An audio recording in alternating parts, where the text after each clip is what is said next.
we get into the conversation, and of course we start off with what happened at Old Trafford yesterday. Now, for 91 minutes, it looked like another problem. At halftime, there were boos. And then Scott McTominay found goals from somewhere. He brought his Scotland form into Old Trafford. United got away with it. Lucky, Brentford unlucky, or what? Yeah, both of them. They marry each other. Manchester United were lucky, definitely. And so Brentford on the other side were unlucky even from the beginning that they didn't have their starting goalkeeper, Flecken. He got injured and they had to contend with Strakosha, who... Though he's not a bad sub, though. He's not a bad guy. But looking at it in hindsight, it looks bad. Looking at the nature of the goals that he conceded. What did he do? No, the second goal, he didn't put a glove or a firm glove on that one. I don't think that's a goal he should concede. Or I think it's too close to him. Too close to him? Yeah. What about the first goal? First goal, there's nothing Poor he can clearance. do. There's nothing he can do. Really? Nothing. Okay. No, I think you're blaming the wrong person. But go on. Of everything I would have thought of yesterday, I would not have picked their keeper as the one guy to touch. I would have looked for other. I would have thought they were so deep. I would have thought they could have been better on the counter, especially when United had a weird formation where Bruno Fernandes was the quarterback. I wouldn't have gone to the goalkeeper. But go on. Yeah. So on both fronts, you'd say that one side was lucky, the other one was unlucky. Now for Manchester United, as you correctly stated, you play over 90 minutes of football that is quite directionless.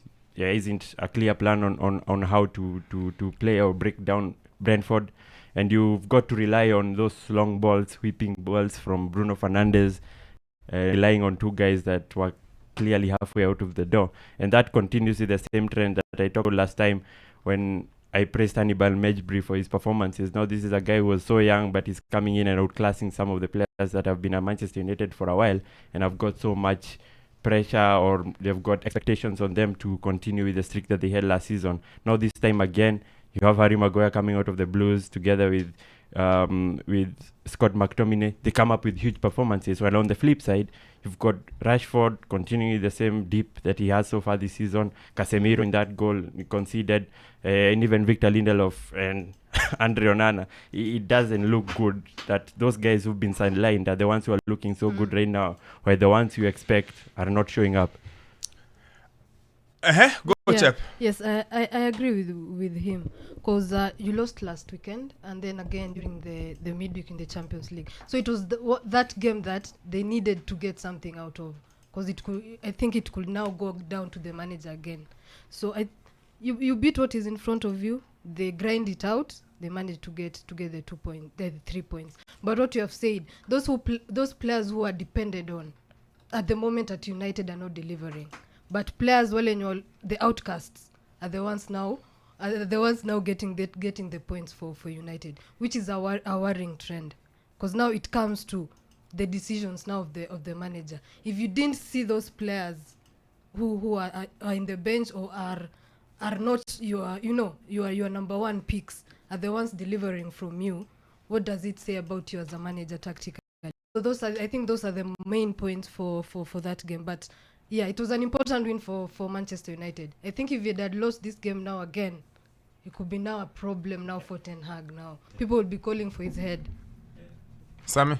Not Sammy. Teddy. I think going into the break at the middle of the season, United's priority would be then again to look into the goalkeeping section, because I don't think you guys got what you really bought. Because yes, you got someone who could pass the ball really well, but at least save the ball. At least save that goal. It's really easy. I think for me, it's really easy for a goalkeeper at United. And looking at Erik Ten Hag, I think he needs to adapt to. He needs to be more adaptive, because looking at the formation he came out with, putting Fernandes on the wing, I don't think it helps. He really needs to come up with a perfect formation that can suit the kind of players he wants to put on the pitch, because you can't. It won't be every day that you'll be able to come back with such kind of goals. Yes, Starboy. I think ETH needs to bite the bullet. He needs to drop Marcus Rashford, and also, of course, Man United fans will not be happy to hear this, but Casemiro. I mean, I think Casemiro needs to be dropped. He hasn't been putting in the shift that he did last season, and it has to be more pragmatic. They might not be the players that you would want to put, but just freaking play them if they get the job done.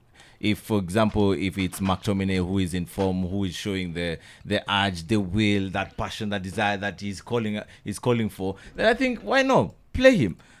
And I also don't get why when good players go to Manchester United, they seem to have a drop in form. Which good players are you talking about? Onana. Onana. I think the mistake is all of you guys, and I said this at the start of the season. The mistake is you guys placed Onana as an 8 out of 10 keeper. But come on. All of you guys, But you guys are judging Onana on the Champions League semi-final and the Champions League final, and all of a sudden he became a top 10 goalkeeper in the world. All of a sudden he became a top 5 goalkeeper in the world. I asked you this question, guys, and I asked you again. This is a keeper who went away on a free.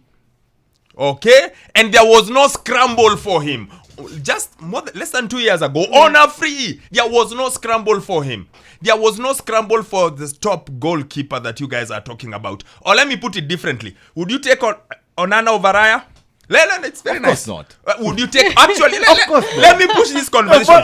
Would you take Onana? Would you take Onana over Ramsdale? Of course not. Thank you so much. but that Would you doesn't- hold on? So he not good enough to get into the top 3 keepers at the Arsenal. He'd have to be the third choice. Would you take him over Alisson? Of course not. I don't even going to ask you about Ederson. maybe Ortega. No, even Ortega, Thank no. you. So where is this? So where is this notion that this standout goalkeeper that has all of a sudden, because that's an argument I had yesterday at a completely different forum where people were saying players go to United, they become worse, and I said please give me names. Sancho is another one. Guys, what was Sancho's resume before he went to United? Let's be honest. Here is what I think is the problem with United. United have signed players who are not of the level that is required or that succeeds at United. That I think is the first thing. I think in the last 5-6 years, the only player they've signed who is United level, put it this way, who would get into a Ferguson United team is only Bruno Fernandes. I think he's the only one they have signed who would make it into those teams. Casemiro maybe, but Casemiro was, and I asked it last season and he remembers, I said, DMs at 30, 31 tend to start to decline. Let's see. But then he had an unbelievable season last season. This season, he's had a weird season. He's been poor in midfield, but is he their top scorer now? Yeah, he gets the goal. Yeah, Goals. so Goals. it's been a bit weird. It's been a bit of a like we want you to be solid in the middle, but no, you're scoring goals. So and maybe him, I'd pick him. Though at 31, I questioned. I said DMs at 31, Golo Kante, Busquets, Patrick Vieira, Roy Keane, go through the years. They tend to start to Makelele. Yeah, they tend to. So I wasn't sure. But if you look at the players they've signed, United signed Mason Mount. I asked this question and I still wait. Maybe Sammy needs more games to convince me. Where does he feature? What's his role? What does he do? And they have to move away their most creative player to create room for him. And we questioned that last. We said, where will he play? Because you know. And I remember he feels like he's a 10, but where does he play? Now they have to move Fernandes everywhere to make him play. Accommodate him. I have watched him. I watched Man U versus Galatasaray. Believe it or not, Champions League night. I did not watch the goals show. I watched just to see. Maybe I'm missing something. And I watch. I'm like, where? And then Rashford, we can explain his loss of form, Casemiro. I watch Mount and I ask myself, was he really 165? What did he bring into the team? What has he added into the team? But anyway, we digress. Back to yesterday's game. United, credit the spirit. Let's start with the pluses. The team is playing for the manager. At least you can see it. They kept trying. It's a good thing because at times you feel like if a team is not doing too much, then they kept fighting, they kept pushing. It may not be pretty, it may not be easy on the eye. United are a hard watch. Let's just be honest. It's not easy on the eye, but they kept pushing and they kept fighting all the way to the end. I credit Ten Hag for making a simple switch at the back. I asked about it in midweek. I said, please, just put Lindelof or a right back, put Dalot at left back, just put Maguire. Like, just put a back for this Amrabat thing at left back is not Doesn't working. work. And at least he switched that, and I think they were slightly better. And then again, they seem to be a team that is so lacking in confidence. Every week, a different player makes a mistake.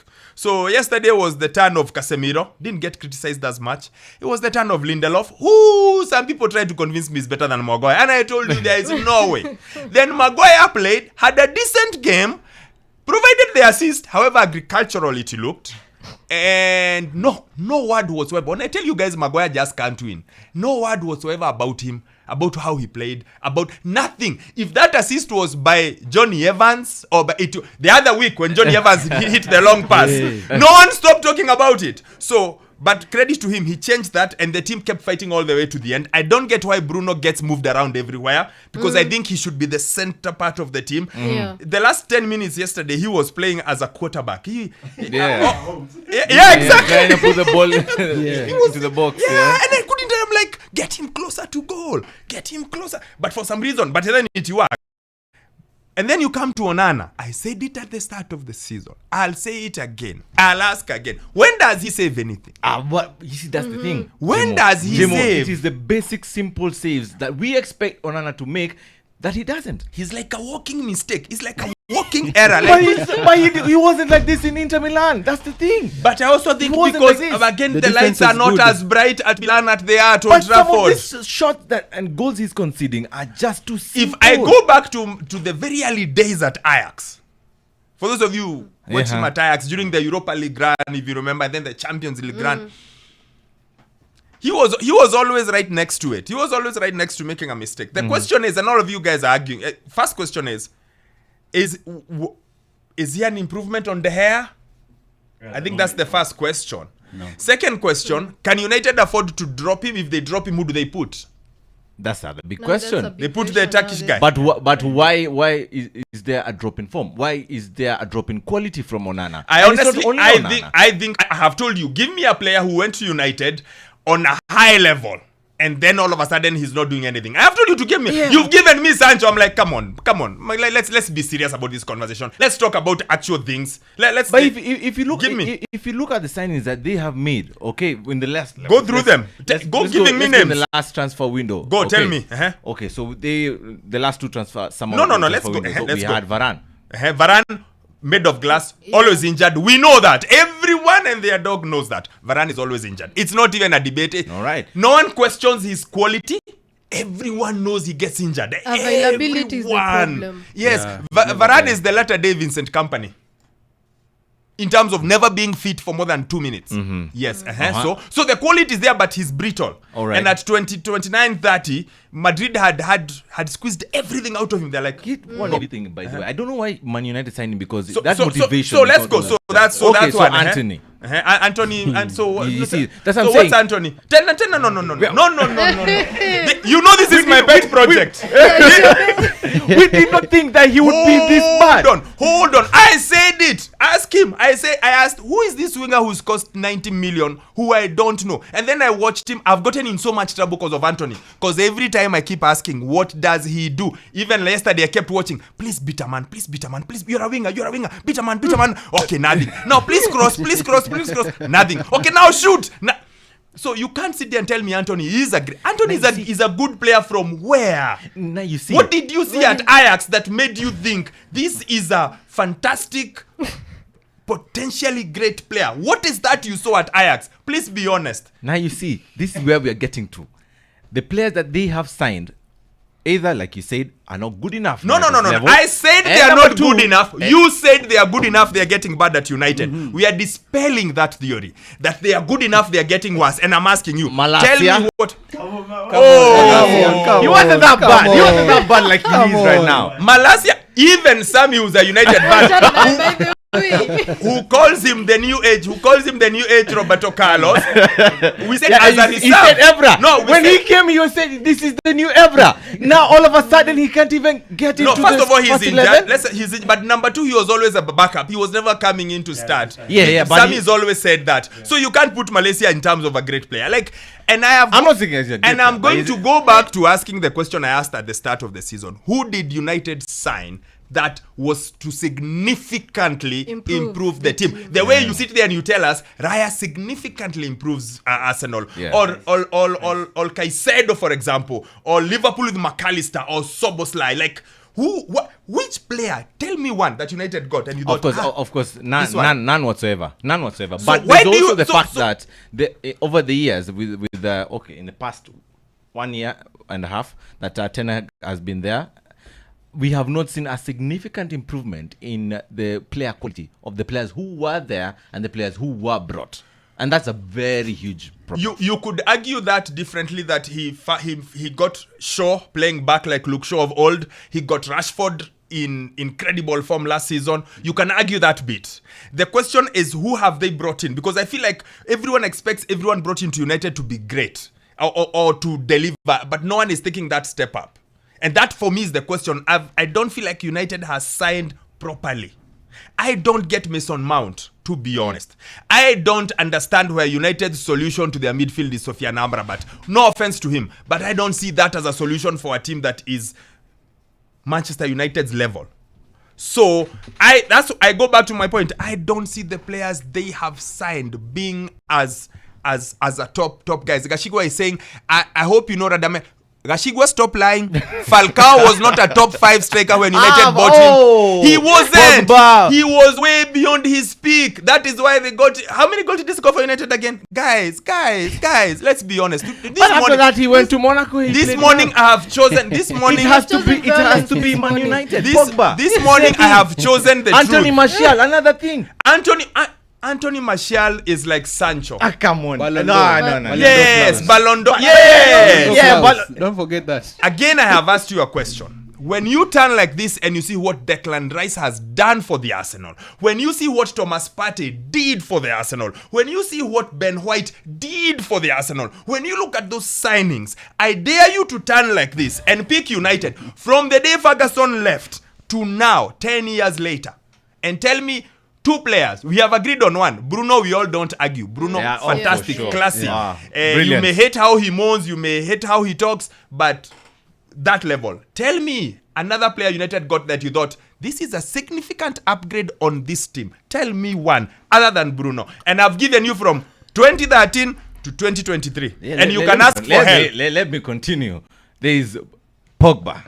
Who was a significant upgrade. 0. Let me continue. 0. Where? Whatever happened in Man United. Where? Rega- So is it the same thing that's happening at Juve? No, regardless at whatever. Don't get me to Pogba. Pogba is a segment on its own. He's another one where I was so right from day one. Yeah, so right. Regardless whatever happened. What- But when you signed him, he was a significant upgrade. He was a significant upgrade on who? On Carrick. Yeah, let's assume he was supposed to be a significant on Carrick, yes? Yeah. Okay, so and then he left whatever 5 happened years in later. Is it 5 or 6? 6 years Whatever- later, that's the he thing. left Yeah. on a free. Hold on, he left on a free, went to Juventus, and then after he went to Juventus, And that's the thing, Jemo. I am. We're trying Okay, to let's figure give out. you Pogba. Let's give you Pogba. Continue. Let's give you We're Pogba. trying to I figure have out. time. Let's give you Pogba. Uh-huh. We're trying to figure out why players Who's when the they other go, one? when they No! go to Man United. No, That's you're Pogba. shifting Okay, the goalpost. Go, You're shifting your goalpost. Exactly. Lukaku. No, Stop leave it, Ellie, this stop story. it. Leave this story. Lukaku. No.